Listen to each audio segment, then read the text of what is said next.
Hello, friends, fiends, and fellow Thunder Kitties, and welcome to episode 811 of the Daily Comic and Collectible.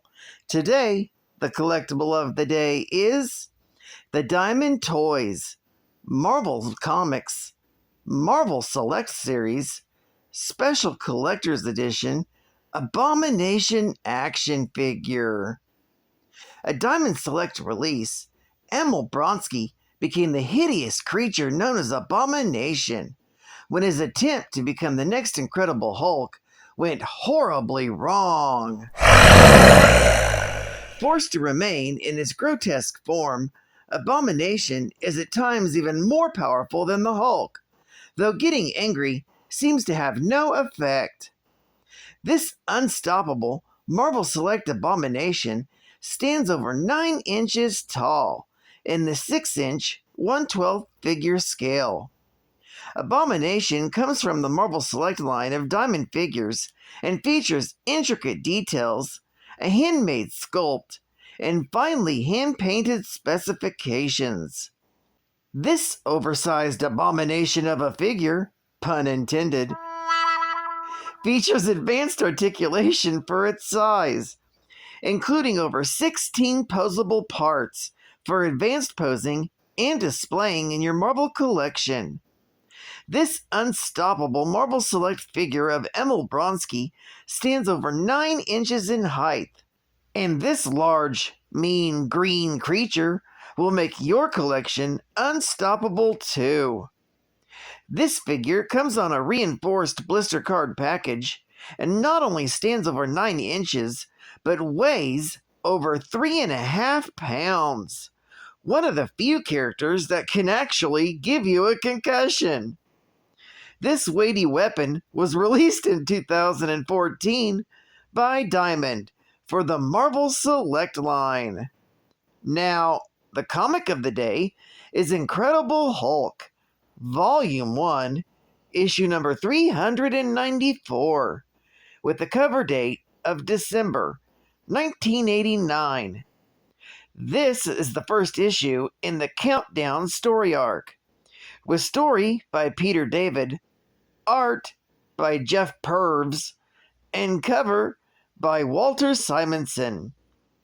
This story is titled Countdown Abomination.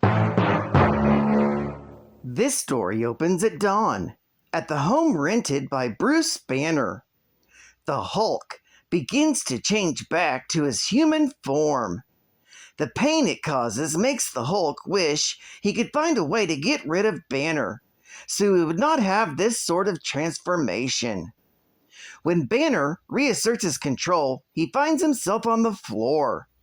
He curses the Hulk for not being more careful where he lets the transformation happen, as a serious fall could cause serious injury for Bruce, or worse. Banner goes outside to get the morning paper and narrowly avoids being struck by it, as the paperboy's aim is off. He checks the newspaper, like he has since Bruce returned to Las Vegas, for some sign of where his wife Betty or his friend Rick Jones might have gone to after the Gamma Bomb blast in Middletown. What he does find is a newspaper article about how Reed Richards of the Fantastic Four is giving an address in Phoenix that evening. Meanwhile, at the home of Philip Stearns, the only person at the Yucca Flats Nuclear Research Facility who knows Bruce Banner's true identity, is visited by a strangely garbed lunatic, calling himself the MADMAN. The MADMAN claims that Bruce Banner has ruined his life and demands that Stern inject him with a poison that will kill him instantly. When Stern asks if the poison will affect the Hulk, the MADMAN assures him that it will. Back at Banner's home, Bruce wakes up to discover that he's dozed off and is running late for work. As he rushes into work, he notices a number of trucks specially prepared for hauling nuclear material. When he arrives, Philip tells Bruce that he was late and should have called in sick. Watching men carry in toxic waste into the facility, Bruce is interested in knowing what they're up to. Philip tells him they are attempting to find a way to remove the toxicity of the material to render it safe. Bruce finds this interesting. They both think they could possibly use this to cure Bruce of turning into the Hulk. Philip claps Bruce on the back, secretly injecting him with the poison given to him by the MADMAN. Meanwhile, outside, something comes rocketing down from the sky, catching the attention of the facility guards. Their bullets do nothing to stop the object when it impacts into the facility. Suddenly, the Abomination comes falling in through the roof, having come for the toxic waste on behalf of his employer. The Abomination easily tosses the guards aside. Seeing Bruce Banner among the staff, the Abomination instantly recognizes his old foe. As Banner tries to flee, he suddenly feels his heart getting weak. When the Abomination catches up, Bruce believes he's having a heart attack and tells his foe this.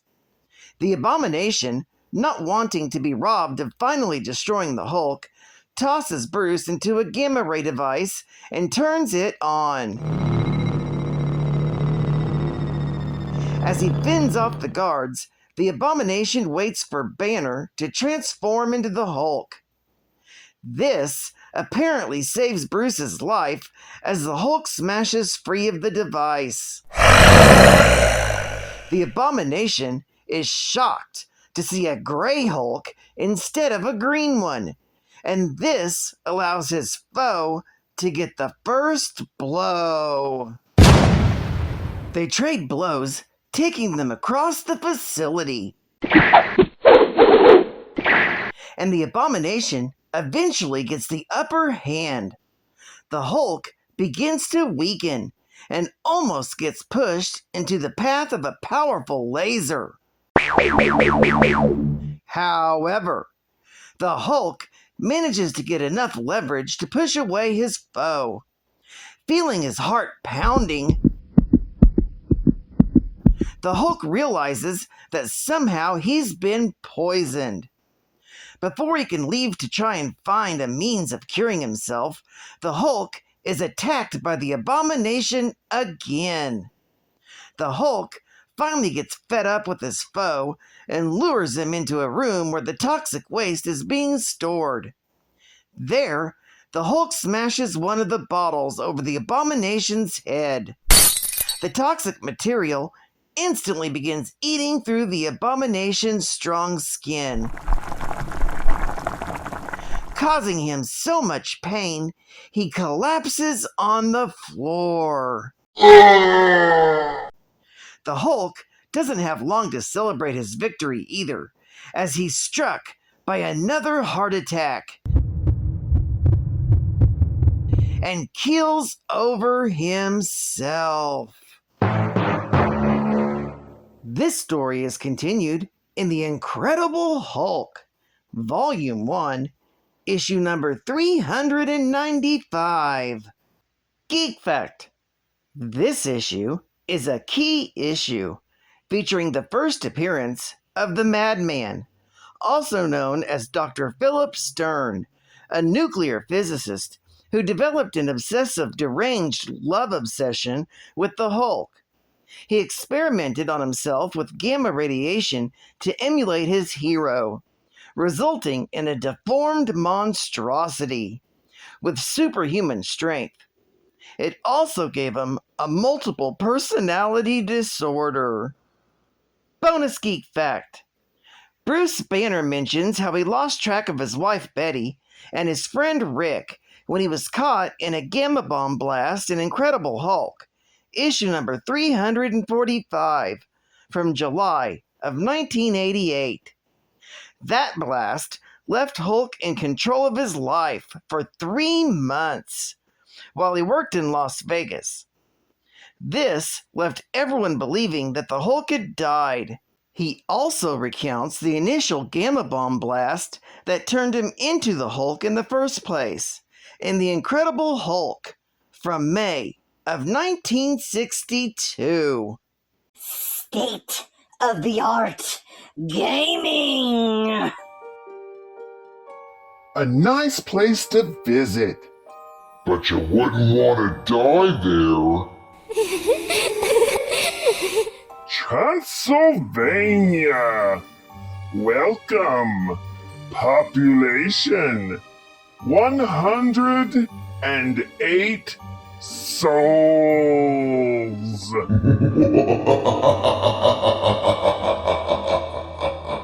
Transylvania's vilest tourist attraction is awake and awaiting to amuse. After being shut down by a sharpened stake in Konami's Castlevania, Dracula's thirsting for revenge in Castlevania 2, Simon's Quest for Nintendo. Your only hope of destroying his curse and surviving this quest are clues from cowardly villagers that lead you through graveyards, mansions, and werewolf-filled forests in search of hidden daggers, flame whips, and magic potions. But be warned, when day turns into night, your return ticket from this terror trip could be canceled. Game over. Also, the original Castlevania has risen again. The shortage is over, and this classic Konami thriller is arriving by the casket load every day. Look for it wherever great games are sold. Only from Konami. And I'm MC Cat on the rap so mic it. Here's a little story and I'm sure you'll like it. Swift and sly and I'm playing it cool with my homegirl, Puffy Abdul. Baby, seems we never agree. You like that Marvel and I like DC. I take things serious and you take them light. I go to bed early and you want to blink all night. Oh my god. Heroes take 2 steps forward, villains take 2 steps back. They come together with a final geek fact, and you know it ain't fiction, just a basic geek fact. A comic comes together with cat fans, geek facts, and you know it, baby. Nothing in common but cat fans trust. He's like a minus, facts are like a plus. Superman going up, Batman's coming down, but they seem to land on common ground. When things go wrong, I'll make corrections to keep things moving in the right direction. Try to fight it, but I'm telling you, cats, it's useless. It's the final geek fact.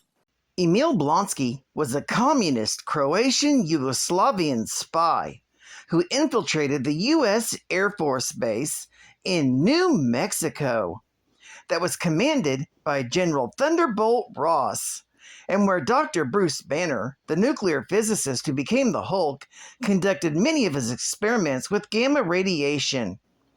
Blonsky made 3 attempts to sabotage missiles at the base that were vital to the defense of the United States. Although each attempt was narrowly thwarted, the Air Force still did not know who the saboteur was until Blonsky's transformation. The enigmatic alien, known as the Stranger, decided that the people of Earth were not responsible enough to use their nuclear weaponry wisely. They therefore presented a threat to other civilizations of the universe. The Stranger put the Hulk under his control and intended to use him to destroy humanity. However, the Stranger's control did not extend to Bruce Banner's persona. When the Hulk next changed back into Banner, the scientists decided to commit suicide in order to save the world from a stranger-controlled Hulk. Banner made his way into his laboratory on the Air Force Base and prepared to activate a machine that would bombard him with enough gamma radiation to kill himself. However, unknown to Banner, Blonsky was hiding in the laboratory where he had been photographing Banner's gamma radiation equipment. Security officers burst in and carried Banner off, unaware of the nature of the machine that Banner was about to use on himself. Blonsky stood in front of the machine and activated it. It bombarded him with a more concentrated and intense dosage of gamma radiation than Banner himself had received from the gamma bomb explosion that had first turned him into the Hulk. Like Banner, Blonsky had some unknown genetic factor in his body that saved him from being killed by such a great dose of gamma radiation. Instead, the radiation had an immediate mutagenic effect upon Blonsky, transforming him into the green-skinned, Hulk-like monster whom General Ross's daughter dubbed the Abomination. Well, I'd like to thank you for joining me for another Daily Comic and Collectible, and I hope to see you again Monday. This is Hot Fun Comics Man, and I'll catch you on the flip, baby. Over and out.